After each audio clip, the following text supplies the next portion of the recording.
Hello po sa inyong lahat mga ka-crypto. Ako po si Pinoy Crypto Trader at sa video na ito ay atin pong pag-uusapan ang aking technical analysis dito po kay Pepe ngayon pong July 11 taong 2024. Pero quick update lamang po tayo rito kaya diretso na po tayo sa pagti-technical analysis sa kanyang chart na ito. At ayan, mapapansin po natin dito na ang market price ni Pepe ay kasalukuyang naglalaro po rito sa loob ng ating pattern na binubuo ng dalawang kulay blue na linya. Ayan, matagal na po siya nagko-consolidate dito.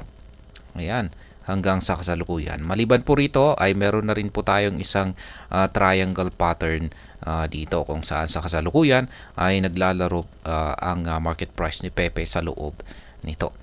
At ang aking analysis po rito ay mukhang magpapatuloy po sa pagko-consolidate dito sa loob or maglalaro ang market price ni Pepe sa loob ng ating triangle pattern dito kung mananatili po na walang pagbabago sa ipinapakitang signal ng ating mga indicators dito. Yung ating Hall Street indicator ay ayan, kulay red at malusog pa rin po yung kanyang pangangatawan. Ibig pong sabihin ay yung mga pairs ang nananatiling may control dito sa market ni Pepe. At ganun din po yung ating QQE mode indicator dito.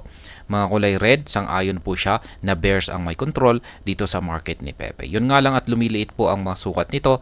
Kaya sa ngayon ay nagpapakita po ito na hindi muna babasagin or wala munang kakayang basagin basagin ni Pepe ang lower portion ng ating triangle pattern dito. Pero pag nag-umpisa na pong lumaki muli ang mga sukat nito ay dito na po magagawang tuluyang babasagin or mababasag ni Pepe ang lower portion ng triangle pattern natin dito at ito po ay magpapatuloy sa kanyang pagbagsak.